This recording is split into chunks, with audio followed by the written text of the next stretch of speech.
Hello बच्चों। आज मैं आपको देखिए आपका एग्ज़ाम है, क्लास 12 का एग्ज़ाम आपका फरवरी में है।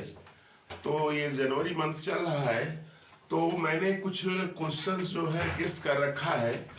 तो आज मैं वीडियो के माध्यम से हम आपको उन क्वेश्चंस को नोट करवा रहे हैं। आप लोग इसको देख करके नोट कर लीजिएगा। और जितने भी पॉसिबल क्वेश्चंस हैं जो आपके एग्जाम में आ सकते हैं, लगभग मैंने बैठ करके काफ़ी समय दे करके मैंने सबको गेस किया है। तो आप लोग इसको देखिए। मैं इधर कुछ दिनों से लेक्चर नहीं डाल पाया क्योंकि मेरी तबीयत गड़बड़ थी। आज भी तबीयत फीवर हुआ है, तो थोड़ा सा मैंने मेडिसिन लिया और आराम हुआ। तो इसलिए मैंने कहा कि बच्चों को ये क्वेश्चन जो है वीडियो के माध्यम से मैं प्रोवाइड कर दूं, जिससे बच्चे तैयारी करते रहें। और इसको फिर बाद में मैं आपको सारे क्वेश्चंस का सॉल्यूशंस भी करवाऊंगा। कुछ क्वेश्चंस का तो मैंने करवा ही दिया है, कुछ जो बाकी है उनको भी मैं करवा दूंगा। तो मैंने चैप्टर वाइज जो है क्वेश्चंस गेस किया है, क्योंकि अभी समय कम नहीं है। अभी समय तो काफी पर्याप्त है। अगर आप चाहेंगे, एक चैप्टर में मैक्सिमम बहुत ज्यादा क्वेश्चंस नहीं है, वो बहुत से मेन जो क्वेश्चन जो आ सकते हैं उन्हीं को मैंने लिख करके सब अलग अलग चैप्टर के माध्यम से मैंने रखा है।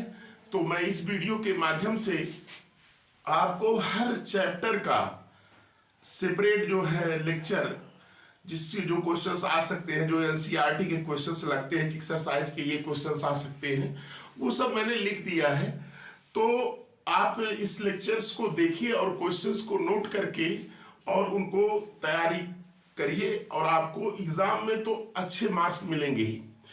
तो आप ध्यान से देखिएगा और इन क्वेश्चंस को लिख करके आप जो है तैयारी करिए। अभी मैं आपको ऑर्गेनिक के जो क्वेश्चंस हैं जो बोर्ड में आ सकते हैं इस साल, मैंने उनको लिखा है और मैं चैप्टर वाइज आपके समक्ष में इसको देखिए लिख रहा हूं, और आप इसको अपना नोट कर लीजिएगा लेक्चर देख करके और इनकी प्रैक्टिस करिएगा।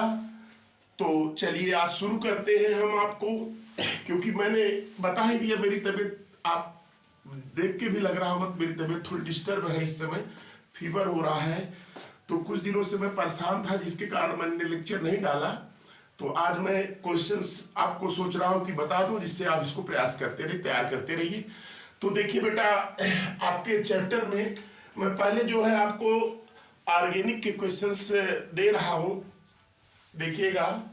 तो ऑर्गेनिक में देखिए चैप्टर कितने हैं, ऑर्गेनिक केमिस्ट्री,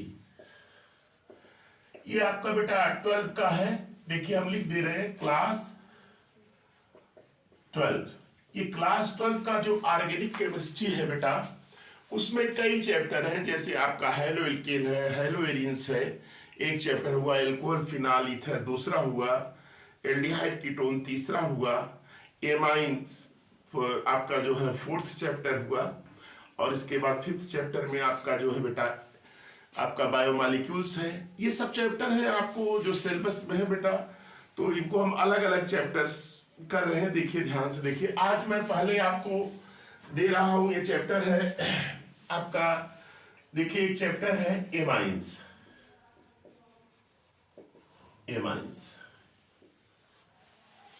एमाइंस अब बेटा देखिए एमाइंस से क्वेश्चंस क्या क्या बन सकते हैं, इसे देखिएगा। क्वेश्चंस में पहला क्वेश्चन देखिए, पहला क्वेश्चन है जो आ सकता है,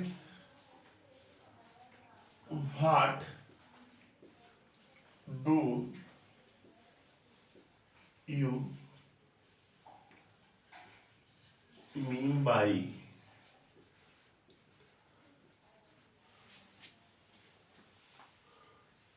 अमोनोलिसिस। ये देखिए बेटा क्वेश्चन है, पहला क्वेश्चन बहुत इंपॉर्टेंट है कि अमोनोलिसिस का मतलब क्या कहते हैं, कैसे इसको आप लिखेंगे। तो बेटा वही है आपका जो प्राइमरी सेकेंडरी टर्शियरी एमाइंस बनता है, उसके विषय में लिखना है। आप इसको देखिएगा, मैं अभी इस चैप्टर को पढ़ाऊंगा बेटा सारे क्वेश्चंस को। देखिए इसमें मैं इसको ऐसे कर दे रहा हूं, फर्स्ट का ए कर दे रहा हूं इसी में। इसका बी क्वेश्चन है एक्सप्लेन गैब्रियल गैब्रियल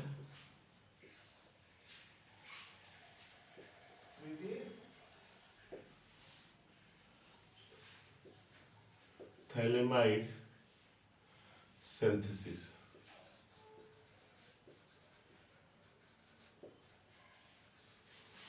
देखिए ये बेटा बहुत इंपॉर्टेंट है, गैब्रियल थैलेमाइड सिंथेसिस। ये बेटा बहुत पूछता है, इसको याद रख लीजिएगा। दूसरा क्वेश्चन बेटा सी इसमें है, जैसे वाई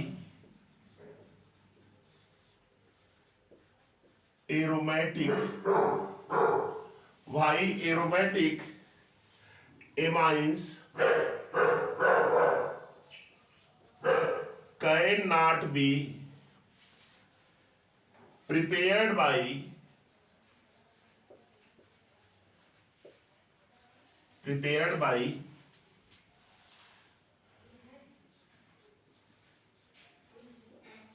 Gabriel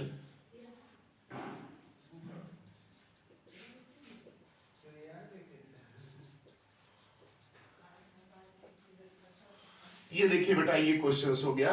पहले क्वेश्चंस में 3 है, ये बहुत इंपॉर्टेंट है बेटा, इसको कर लीजिएगा। अब क्वेश्चंस नंबर 2 है, ठीक है, 2 का ए पार्ट देखिए। व्हाट इज हाफमैन ब्रूमल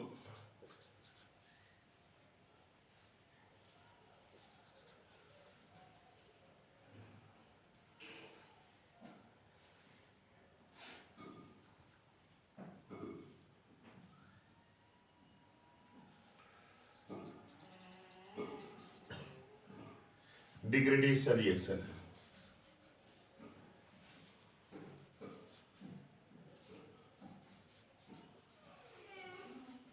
ये है बेटा अगला question, what is Hofmann bromamide degradation reaction. अब बेटा ये क्वेश्चंस मैंने देखिए बेटा मैंने सबको सिलेक्ट कर लिया, काफी समय लगा हमको लिखने में, तो मैं चैप्टर वाइज बनाया हूं, तो इसको हम लिख दे रहे हैं, आप इसको नोट कर लीजिएगा। What is Hofmann bromamide degradation reaction, और बी पार्ट इसका देखिए, what do you mean by What do you mean by acylation reaction?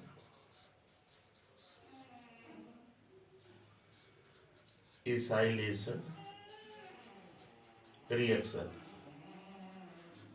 ये acylation है बेटा, ये इंपॉर्टेंट है, और इसमें सी पार्ट लिख लीजिएगा, डिफाइन। ये सब बेटा छोटे छोटे क्वेश्चंस हैं। Define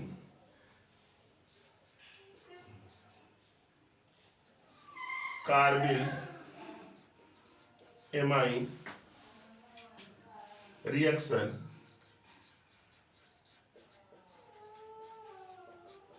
with example. ये बेटा 2 क्वेश्चंस मैंने लिखा है, और मैंने आपको बताया कि मैं बैठ करके काफी समय दिया हूं और गेस किया हूं। ये सब क्वेश्चंस अगर आप कर लेंगे तो पॉसिबिलिटी तो ये है कि काफी आपका अच्छा पेपर जाएगा, और जो मोस्ट इंपॉर्टेंट जो आ सकते हैं उनको मैंने अलग कर दिया है। तो बेटा ये what do you mean by, पहला है what do you mean by haemolysis, what is Gabriel phthalimide synthesis, why aromatic amines can not be prepared by Gabriel phthalimide synthesis. ये आपका एक क्वेश्चन हो गया। What is Hofmann bromamide degradation reaction, what do you mean by acetylation reaction, define carbyl amine reaction with example. ये 2 questions मैंने लिख लिया बेटा, इसको आप नोट कर लीजिए। फिर इसके बाद जो है मैं लिख रहा हूं, इसको नोट कर लीजिएगा बेटा। तबीयत खराब थी इसलिए मैंने लेक्चर बंद कर दिया था, अब थोड़ी सी ठीक हो रही है इसलिए शुरू कर दिया हूं। पहले मैंने सोचा कि आप लोगों को इंपॉर्टेंट क्वेश्चंस बता दूं, जिससे आप अभी एग्जाम तो आपका फरवरी में होना है, तो अभी आप चैप्टर वाइज करा दे रहे हैं, फिर जिससे कि आप इसको करते रहेंगे और जो दिक्कतें रहेंगी उसको मैं बताता रहूँगा और इन सभी क्वेश्चंस को मैं पढ़ाऊँगा भी, तो नोट कर लीजिएगा बेटा। चलिए अब देखिएगा, ये 2 क्वेश्चंस हो गया।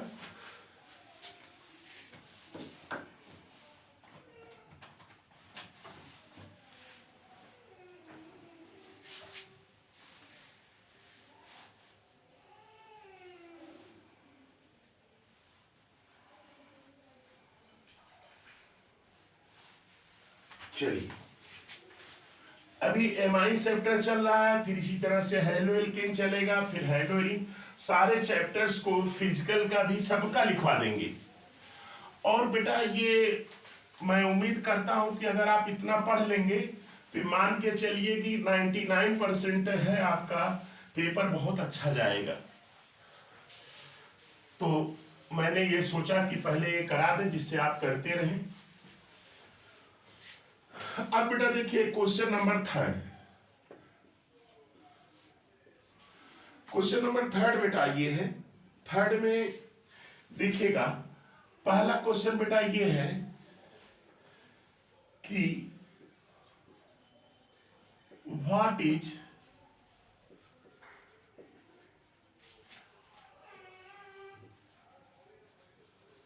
हिल्सबर्ग्स reagent. What is Hinsberg reagent, ये बहुत इंपॉर्टेंट क्वेश्चन है बेटा। How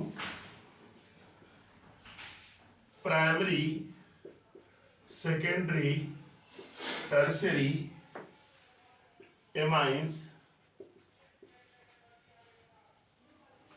are identified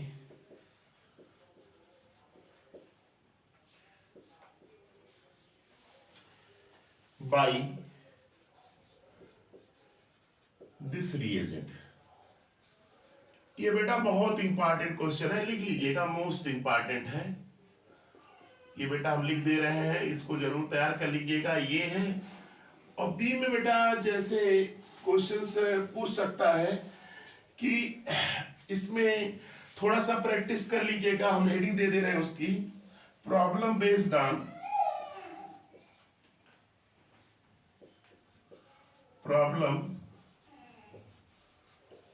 on basic character.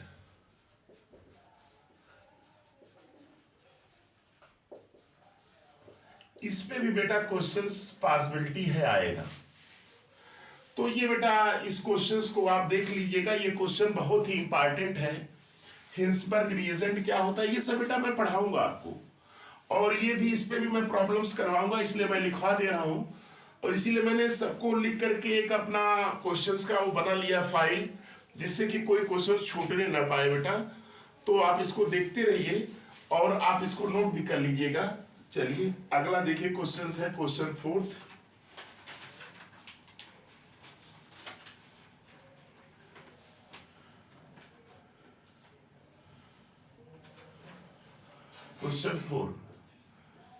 Question 4 बेटा जो है बहुत इंपॉर्टेंट ये भी है।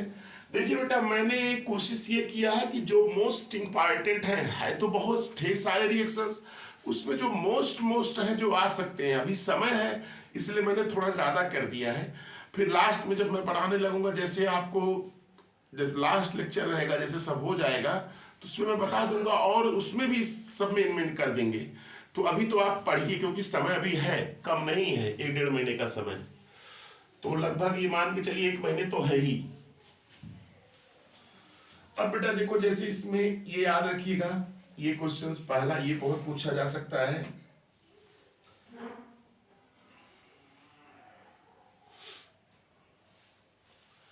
चौथा question, what do you mean by diazotization.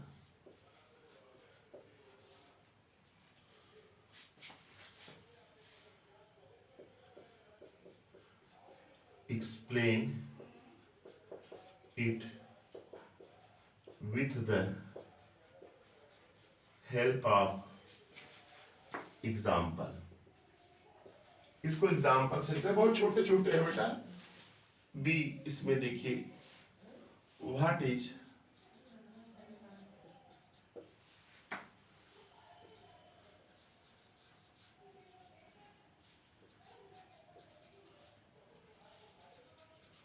Determine reaction,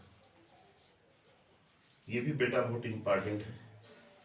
और सी इसमें है डिफाइन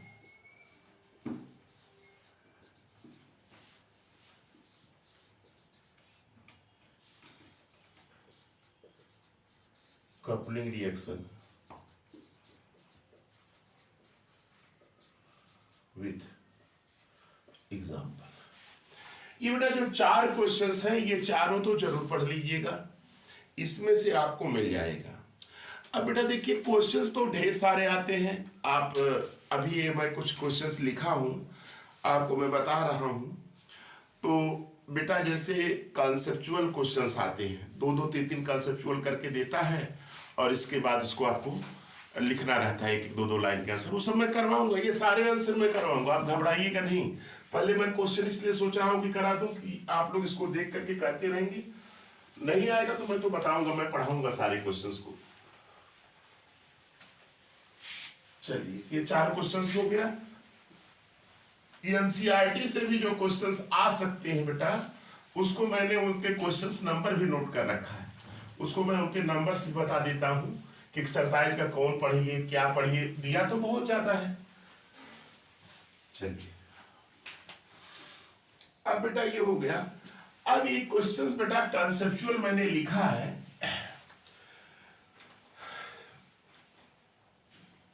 देखिए क्वेश्चन 4 हो गया था, ये क्वेश्चन 5 है। इसमें बेटा देखिए कई क्वेश्चंस हैं, जैसे nitration of aniline after para isomer meta isomer form as major product भाई, ऐसे क्वेश्चंस। फिर aniline does not undergoes Friedel Craft reaction भाई। तो ये सब बेटे कंसेप्चुअल क्वेश्चंस है, छोटे छोटे करके आते हैं। तो इनको भी मैं कुछ लिख दे रहा हूं जो आ सकते हैं। और इसके बाद एनसीईआरटी के एक्सरसाइज के भी क्वेश्चंस को मैंने पॉइंट लिया, उनके पॉइंट्स को भी लिखता हूं, उनको भी पढ़ लीजिएगा। तो देख लीजिए बेटा, ये है पहला क्वेश्चन। इसमें देखिए Y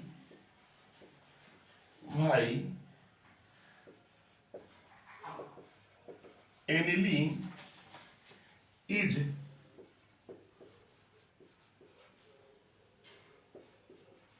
protected by acetylation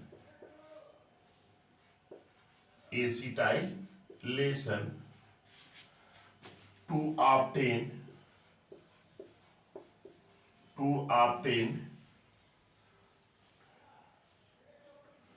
mono substituted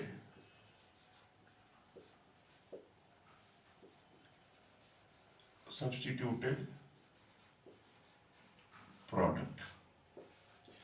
देखिए बेटा ये क्वेश्चन जो एनसीईआरटी की लाइन जो बीच बीच में पढ़ के क्वेश्चंस बनते हैं उनको भी मैंने बना दिया है। तो बेटा जैसे क्वेश्चंस आ गया कि एनिलीन को एसिटाइलेशन से क्यों प्रोटेक्ट करते हैं मोनो सब्स्टिट्यूटेड प्रोडक्ट बनाने के लिए। जैसे मोनो सब्स्टिट्यूटेड प्रोडक्ट बनाना है तो उसका पहले प्रोटेक्शन करते हैं, क्यों करते हैं, ये क्वेश्चंस है। अभी सबका आंसर मैंने देखिए बेटा मैंने सब लिख करके क्वेश्चंस रखा है। जब मैं आपको इसका ये लेक्चर पढ़ाने लगूंगा, एमआई से पढ़ाने लगूंगा, तो उसमें सारे क्वेश्चंस का मैं सॉल्यूशंस बताऊंगा, आप घबराइए नहीं। अभी मैंने आपको इसलिए कह दे रहे हैं कि इसलिए आपको क्वेश्चन दे दे रहे हैं पहले से कि आप पढ़ते रहिए, खुद भी पढ़ते रहिए। तो जो नहीं आएगा मैं वैसे तो मैं सारे का आंसर बताऊंगा। चलिए अब इसमें बेटा देखिए दूसरा क्वेश्चन बहुत इंपॉर्टेंट है। Be in bromination of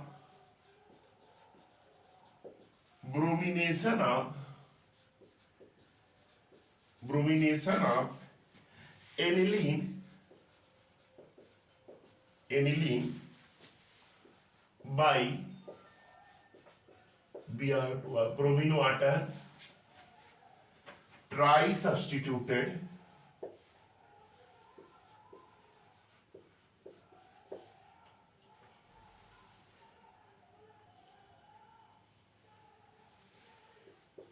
try substituted product, try substituted product form. भाई ये क्वेश्चन बेटा बनाए मैंने एनसीईआरटी का पढ़ा, उसमें ये मैंने बनाया। ये क्वेश्चन आ सकता है, कभी आया नहीं है, आ सकता है। और ये भी क्वेश्चन बहुत इंपॉर्टेंट है, एनसीईआरटी की बीच हेडिंग से लिखा है मैंने, प्रॉपर्टीज है। तो ये भी क्वेश्चन, जितने भी क्वेश्चन मैंने लिखा सब अच्छे अच्छे क्वेश्चन है बेटा। ये है in nitration of, in nitration of aniline, aniline, aniline after para isomer, after para isomer meta isomer is form as major product, major product. भाई ये बेटा देखो क्वेश्चंस है कि नाइट्रेशन में जो एनिलीन होता है, एनिलीन में जो NH2 ग्रुप होता है वो आर्थो एंड पैरा डायरेक्टिंग होता है, लेकिन पैरा के बाद मेटा आइसोमर जो है ज्यादा अमाउंट्स में पाया जाता है, जबकि आर्थो बहुत कम हो जाता है। ऐसा क्यों? ये क्वेश्चन है, बहुत अच्छा क्वेश्चन है बेटा, इसको नोट कर लीजिएगा।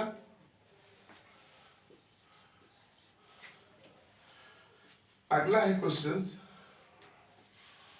Aniline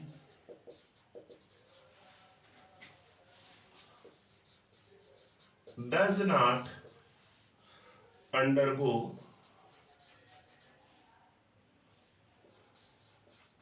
goes Friedel-Crafts reaction,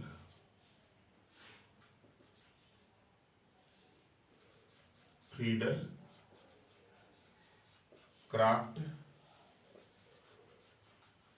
reaction. भाई ये क्वेश्चन भी बेटा बहुत अच्छा है। और लास्ट है बेटा कंसेप्चुअल का ई क्वेश्चन, ये भी बनाए हैं मैंने, पढ़ करके एनसीईआरटी से मैंने बनाया है, तो आप जानते रहिए। एलिफैटिक एमाइंस, ये है aliphatic, aliphatic amines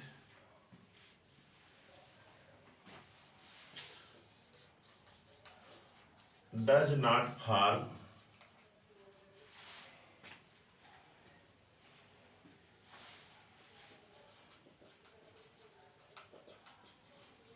diazonium salt. भाई इसको बेटा आप लिखिए,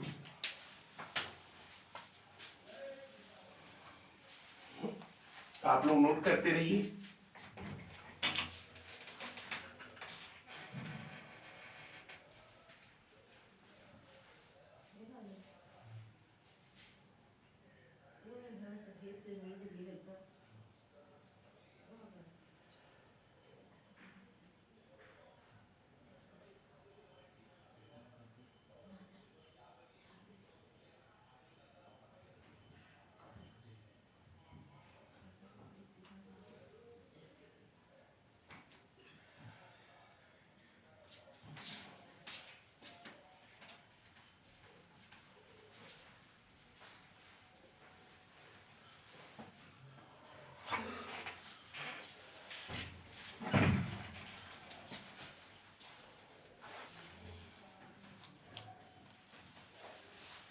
तो बेटा ये आप क्वेश्चंस नोट कर लिए।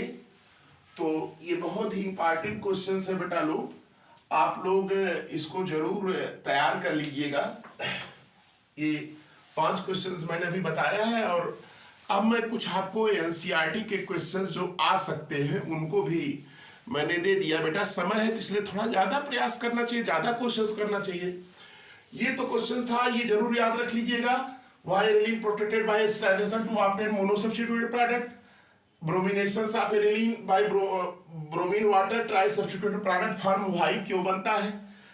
नाइट्रेशन में जो एनिलीन का नाइट्रेशन करते हैं, NH2 group ortho para directing होता है। बेटा अभी मैं इसका सोल्यूशन जब मैं चैप्टर अमाउंट पढ़ाऊंगा तो हाँ सारे क्वेश्चंस को मैंने इसलिए लिख करके रख दिया है, इसलिए मैंने सब कुछ क्वेश्चंस नोट करके रखा है, सारे क्वेश्चंस को मैं पढ़ाऊंगा वहां पे। और नाइट्रेशन एनिलीन पैरा के बाद मेटा जो है आइसोमर्स ज्यादा बनता है। एनिलीन फ्रीडल क्राफ्ट रिएक्शन नहीं शो करता, क्यों? Aliphatic amine does not form diazonium salt. Aliphatic amines नहीं बनाता, एरोमेटिक का बनता है डाइजोनियम साल्ट। अब क्यों नहीं बनता इसकी चर्चा करेंगे बेटा, तो ये क्वेश्चन नोट कर लीजिए। इतने क्वेश्चंस मैंने बना के लिखा था। अब बेटा मैं एनसीईआरटी के जो क्वेश्चंस हैं और अच्छे उनको भी मैं उनके पॉइंट उनके नंबर्स को लिख दे रहा हूं, और आप लोग एनसीईआरटी से उनको जो है सिलेक्ट करके पढ़ लीजिएगा। तो बेटा इसको मैं इरेज कर रहा हूं। चलिए 5 क्वेश्चंस हो गया, इतना तो आप जरूर पढ़ लीजिएगा बेटा। ये मान लीजिए कि इतना अगर आप पढ़ लेंगे तो आपका समझ लीजिएगा कि बहुत अच्छा पेपर जाएगा। सारे मैं चैप्टर वाइज इसलिए गेस कर दिया। और अभी मैंने सोचा बहुत कुछ है करने के लिए। बेटा मेरी तबीयत थोड़ी डिस्टर्ब हो गई थी, इसलिए मैं कुछ दिन लेक्चर नहीं डाल पाया। अब बेटा देखिए, मैंने एनसीईआरटी के जो क्वेश्चंस हैं आ सकते हैं उनके नंबर्स को मैंने लिख रखा है ना, तो उनको जरूर पढ़ लीजिएगा। जैसे ये एनसीईआरटी में एक क्वेश्चन बेटा तो ये सीधे सीधे पूछ सकता है, इन टेक्स्ट क्वेश्चन। बेटा मैं जो बता रहा हूं इन टेक्स्ट क्वेश्चन, इन टेक्स्ट क्वेश्चन में बेटा आप ये पढ़िएगा 13.3, ये गोला कर देना, ये इंपॉर्टेंट है, इसका मतलब समझिएगा। 13.4 ये पढ़िएगा और 13.8 पढ़िएगा। 4 के बाद देखिए 8 और 7, 9 भी पढ़िएगा। 13.7 और 13.9 देखिए सब साल में है, इसको कर लीजिएगा। ये क्वेश्चंस लगा लीजिएगा इन टेक्स्ट का क्वेश्चन 13.3, 13.4, 8, 7 और 9। ये बेटा सारे क्वेश्चंस बहुत इंपॉर्टेंट है। तो अभी मैं क्वेश्चंस गेस करा दे रहा हूं और मैं इसका सलूशन आपको मैंने प्रॉमिस किया मैं बताऊंगा सारे चैप्टर्स जब पढ़ाऊंगा इसको। अभी तो मैं आपको एल्कोहल फिनाइल ईथर्स पढ़ा करके उसमें ईथर्स के विषय में क्वेश्चंस करवाए थे, वहाँ छोड़े हैं, उसके आगे मैं चर्चा करूंगा, तो आप इसको देखते रहिए बेटा। चलिए ये नोट कर लीजिएगा इन टेक्स्ट का। और एक्सरसाइज का क्वेश्चन,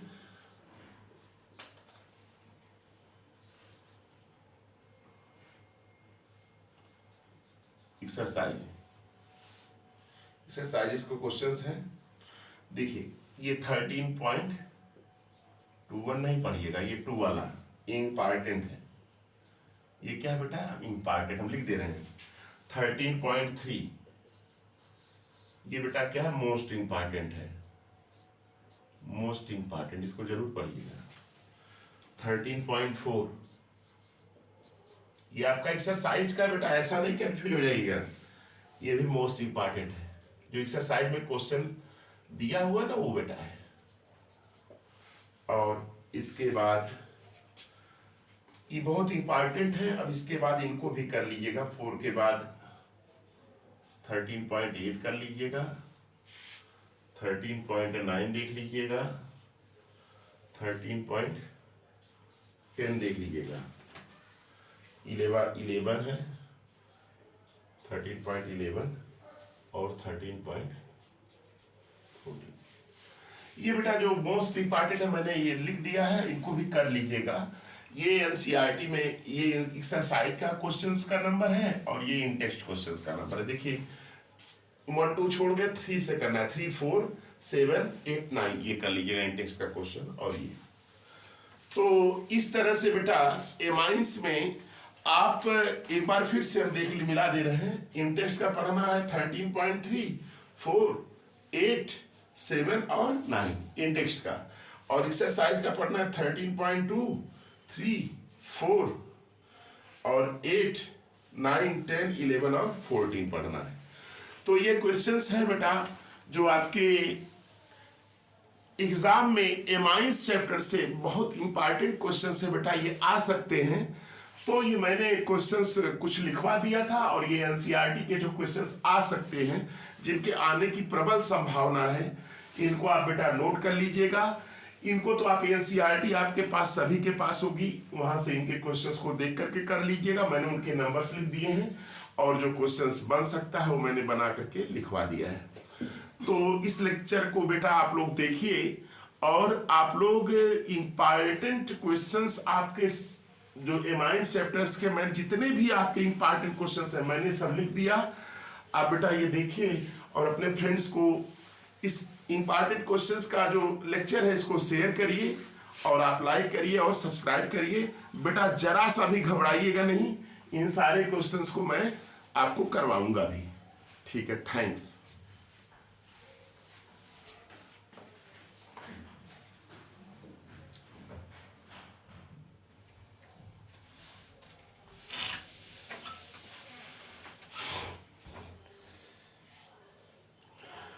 आवाज दिखवा रही है।